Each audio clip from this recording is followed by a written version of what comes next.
Hello, dear listener. Welcome under the fog of war. Thank you for tuning into this channel. You are listening to the fourth podcast of the series dedicated to Iran. Hope you will enjoy it. I want to start this podcast answering questions you've asked. Most recurrent ones were why Iran and why last 300 years of it. Well, my interest lies in the Orient, or to be more precise, in the Middle Eastern part of it, and Iran forms its center, nay, its beating heart. As for the time period, all nation-building projects are relatively young, and here we need to be careful not to confuse ethnic identity with that of a national. Nations are made of ethnic groups, and ethnic groups are affected by nations they belong to. Still, these two are not the same. Ethnic groups can trace their lineage through physical appearance, traditions, food and language to very remote ages, yet origins of a nation that ethnic groups may belong to can hardly be more than 300 years. So as you correctly guessed, last 3 centuries of Iran are not just a period of some remote antiquity one may look into out of idle interest. It is a period that helped to form the nation that plays a very important part in lives of millions of people, me included. It is what is now and here for me. It is also what I would like others living outside of the direct influence of this region to be familiar with. Maybe this way, even if in a very little, minuscule degree, I can help with breaking of stereotypes and reconciling two opposites, Occident and Orient, East and West. Now back to the subject. Previous podcast ended with a question: who were the Safavids and what have they done differently? Well, essentially Safavids are the family, tracing its origin to this character, Sheikh Safi ad-Din Ishaq Ardabili, a second-rate Sufi mystic poet and saint from Azerbaijan, the founder of Safaviya Order. I have been asked by one of you to expand on this subject. Gladly oblige, for this is where all the fun begins. Official imperial hagiography of Safavids says that Sheikh Safi was Sayyid, or a direct descendant of the Prophet, no less. More sober, modern researchers agree that his 11th century ancestor was one Firuz Shah al-Kurdi al-Sanjari Zarrinkullah. He was a Kurd, hence al-Kurdi, and he was hailing from the town of Sanjar in Kurdistan, hence al-Sanjari. He was also known to possess a golden hat or crown. Translated from Persian, Zarrinkollah means just that. The latter characteristic most probably denotes his nobility as well as possession of a prized accessory. I suggest remembering the distinguishing mark of this 11th century Kurdish dignitary, since coincidentally or not, but special headgear called gızılbaş, that can be literally translated from Turkic as golden head, became a trademark of Safavid armies 500 years later. In any case, what we know is that Firuz Shah, the Golden Hat, migrated to Azerbaijan and settled in a neighborhood of Ardabil as a landowner, most probably under the patronage of Rawadids, minor medieval dynasty of Arabs and Kurds who filled the vacuum left by enfeebled Abbasid Caliphate in the area. He was looked after by his Kurdish patrons who gave him lands and property. He and his family flourished in the relative calm of mountainous backwater of Ardabil. The climate was healthy, the land was fertile, and living in a village helped to escape being caught in destructive raids of medieval warfare. Parsi and Gilani people living in the area at the time were Sunni Muslims speaking Old Persian, close kin of Kurdish. In short, Firuz Shah of the Golden Hat and his offspring had no problems settling in. They must have been thrifty and good at managing their property. They were also known for piety, quiet and unpretentious rural gentry that any good government would rely on for administration of the realm. Pretty soon, Rawadids got swept away by Seljuks. In other words, Kurds finally gave way to Rus, that is, Oghuz Turkic people from Turan. But the life went on and the family continued to own and cultivate the land around Ardabil. True, the ethnic composition of the region started to change with nomadic Turkic elements settling in the area, but Sheikh Safi's ancestors, themselves immigrants in the country, had no problem striking good relationship with new rulers. They certainly had lost a lot of clout and most probably a considerable portion of the original real estate, but that was a reasonable price to pay for keeping their heads on their shoulders.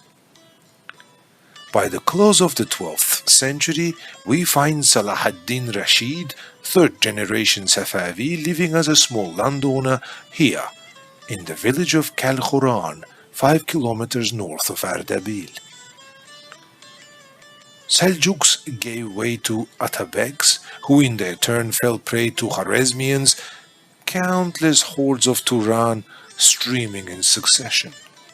Their elites were quickly absorbed and Persianized in urban centers, while their foot soldiers would settle rural areas, still largely preserving their language and traditions. By that time, in its fourth generation, our little family of Kurdish immigrants must have already intermingled with new intruders through marriage and neighborly relations. In 1202, Georgians under Queen Tamar, quite a remarkable personality by the way, sacked Ardabil.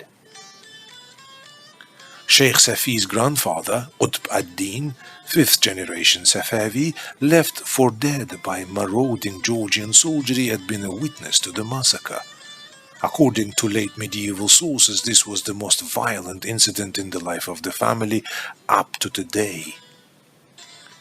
Long story short, in 1252, at the end of 50 uneventful years after the sack of Ardabil, in the village of Kal-Khuran, Safi ad-Din Ishaq Ardabili, later known as Sheikh Safi, seventh generation descendant of Firuz Shah the Golden Hat, was born. Marked for greatness while yet in his mother's womb, so we are told, he demonstrated remarkable qualities at the tender age and was frequented by visions of supernatural kind. Well, as a result, when reaching age of 20, he was directed by local Sufis to take up the path and seek himself a spiritual guide. At this point, I'd like to step back and turn your attention to the overall political and religious situation in the country at the time. For more than 3 centuries already, the land had been divided between princely states of various tribal chieftains, constantly at war with each other. Semblance of imperial structure that Seljuks tried to introduce did not last long, everything falling apart into little bits again.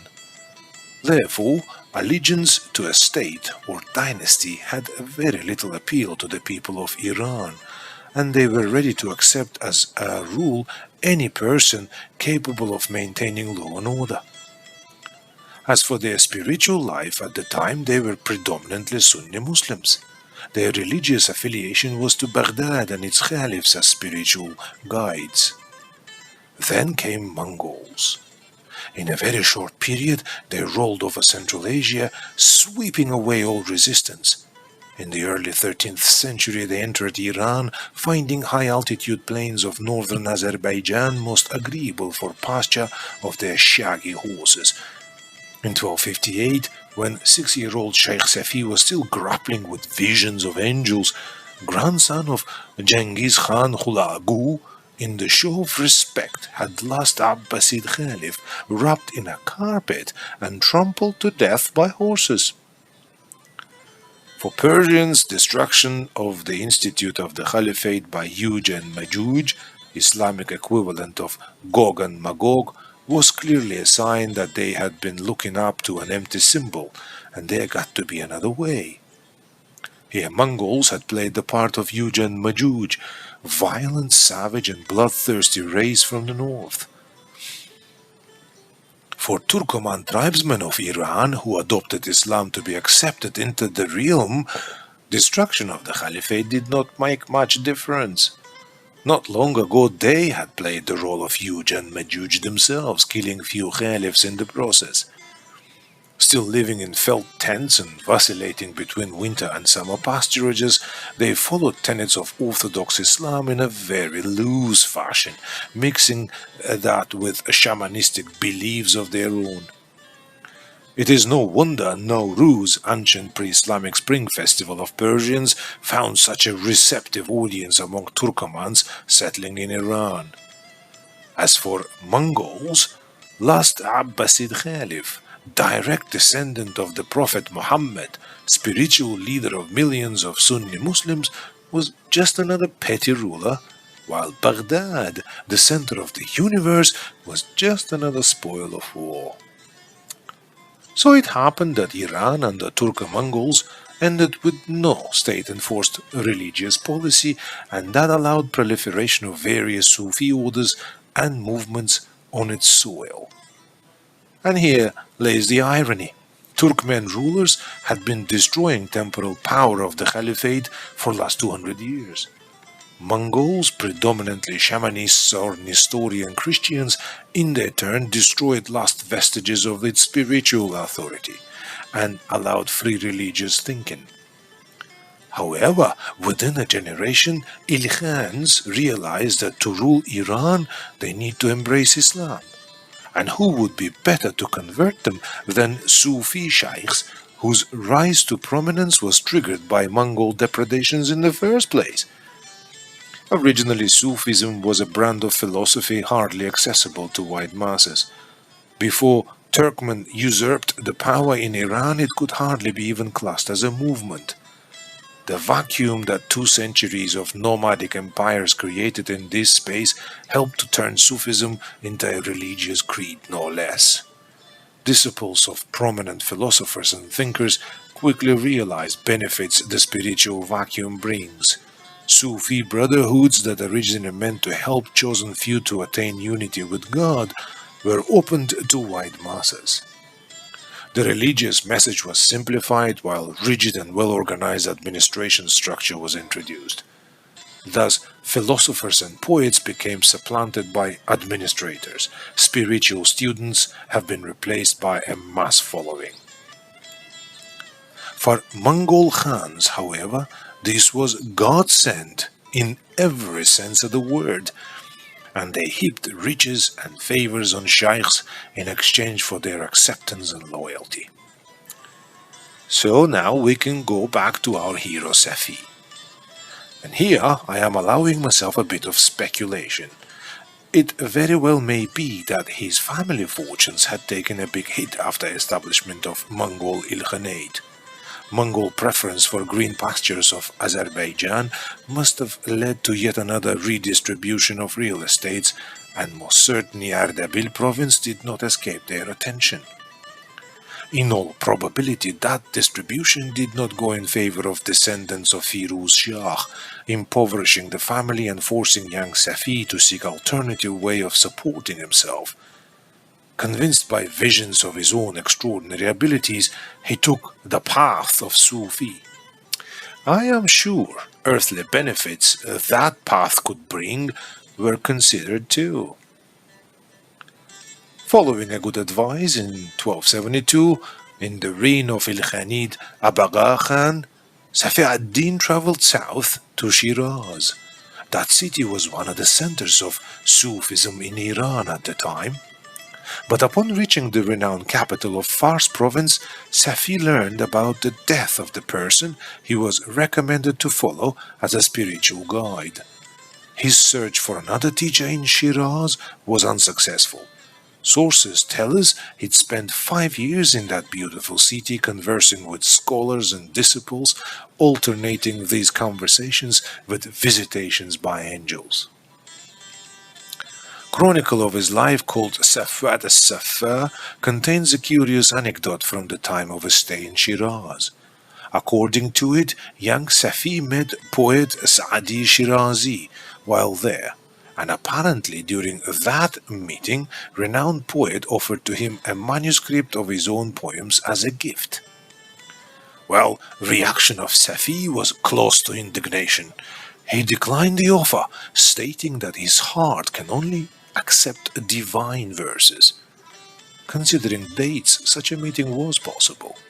Saadi, in his mid-60s, was residing in his native city at the time. That meeting was also probable since Saadi was a prominent member of local branch of Suhrawardi, a Sufi order, and Safi, in his attempt to find a spiritual guide, must have sought an interview with him. What sounds as total fabrication is the part where young mendicant and vagabond from obscure village in Ardabil rejects a gift from a renowned Sufi master who also happens to be an official court poet greatly favored by the ruler of Shiraz.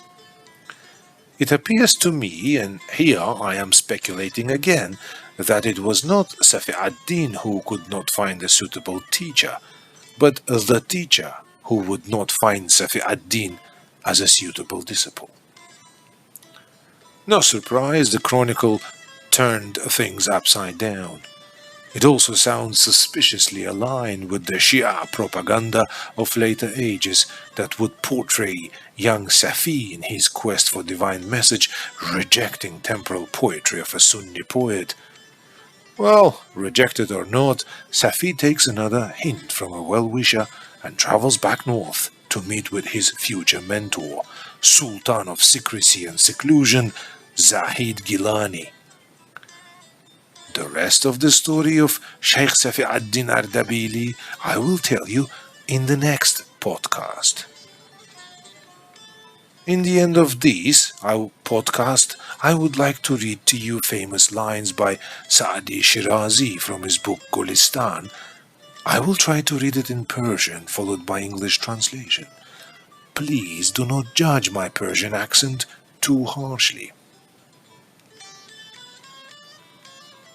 بنی آدم آزهی یک دیگرند که در افرینش ز یک گوهرند چو عضو به درد آورد روزگار دیگر عضو را نامند قرار تو کز منحتی دیگران بگمی نشید که نامد ناهند آدمی.